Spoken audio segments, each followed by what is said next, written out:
Imaginez une pièce, enfouie sous des tonnes de pierres sacrées, une pièce si bien cachée qu'aucun fidèle n'en soupçonne l'existence, aucun visiteur, aucun journaliste, juste le silence, et une poignée d'hommes en soutane noire qui jurent de ne jamais en parler. Mais cette pièce existe, sous le sol du Vatican. On l'appelle officieusement le troisième sous-sol. Certains l'imaginent comme un simple dépôt d'archives, d'autres parlent d'une prison, une salle de confinement spirituel, une zone rouge dans l'état le plus secret du monde. Mais ce que nous allons explorer aujourd'hui dépasse toutes les théories.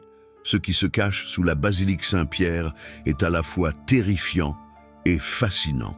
Alors, installez-vous confortablement, fermez la porte. Ce que vous allez entendre pourrait bien vous empêcher de dormir ce soir. Sous le Vatican, il y a des niveaux bien connus, le niveau des musées, des appartements, des chambres papales. Mais en dessous, il y a un monde interdit, un lieu interdit même à certains cardinaux. Et c'est là que commence notre voyage. Depuis des siècles, des documents parlent de catacombes, de portails murés et de portes scellées par des rites oubliés. On raconte que Pie XII aurait personnellement interdit l'accès à certaines zones suite à des phénomènes inexpliqués. Des cris la nuit, des lumières vacillantes, des statues qui changeraient d'orientation.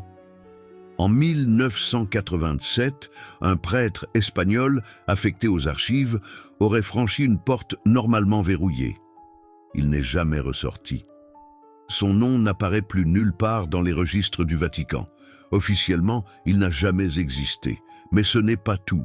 D'anciens membres de la garde suisse ont laissé entendre, dans des témoignages anonymes, que certains couloirs souterrains nécessitent 2 clés simultanées, détenues par 2 personnes différentes.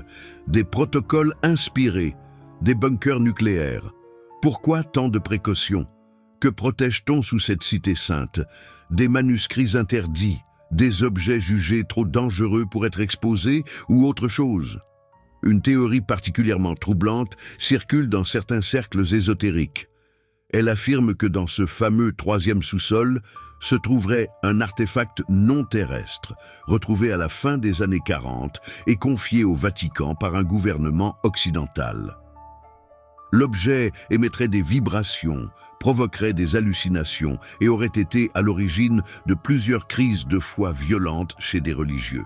Vrai? Faux? Difficile à dire, mais ces rumeurs ne cessent de prendre de l'ampleur. Et si vous vous demandez pourquoi ces choses ne sortent jamais dans les médias officiels, rappelez-vous que le Vatican est un État souverain. Il a son armée, sa diplomatie, ses secrets. Aucun journaliste ne peut fouiller là-bas sans autorisation. Et les rares qui ont essayé n'ont trouvé que silence et intimidation.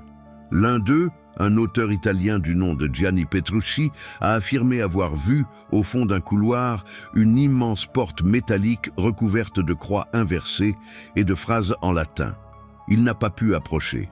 Un garde l'a menacé de confiscation de passeport. Depuis, Petrucci a quitté le pays et vit sous pseudonyme. Coïncidence? Peut-être. Et pourtant, tout ceci semble converger vers une idée précise. Le Vatican sait des choses que le monde ignore. Et il les garde très, très bien.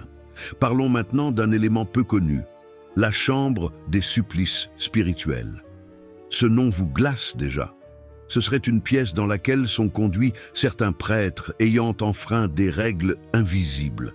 On n'y pratique aucune violence physique, mais les prêtres en ressortent brisés, blêmes. Certains ne parlent plus jamais. D'autres sont envoyés dans des monastères reculés ou réaffectés dans des zones de mission lointaines, sans explication. Officiellement, cette salle n'existe pas, mais plusieurs témoignages concordent. Alors, à ce stade, on pourrait penser, mais pourquoi garder tout cela secret? La foi ne gagne-t-elle pas à être transparente? Et c'est là que la peur s'installe. Car peut-être que certains secrets dans les sous-sols du Vatican ne concernent pas la foi, mais l'absolue terreur. Des choses qu'aucun croyant n'est prêt à entendre. Peut-être que sous la chapelle Sixtine, au-delà des fresques, au-delà de l'or et du marbre, se cache l'obscurité. Une obscurité ancienne, sacrée, impie, ou les deux. Si vous êtes encore là, c'est que vous aimez explorer les coins sombres de l'histoire, les endroits que les puissants voudraient qu'on oublie. Et si ce n'est pas encore fait, je vous invite à nous accompagner dans ces descentes chaque semaine. Ce n'est pas une obligation. Mais qui sait, un jour peut-être, vous découvrirez un nom, un indice, une vérité, et vous saurez que vous n'étiez pas seul à la chercher.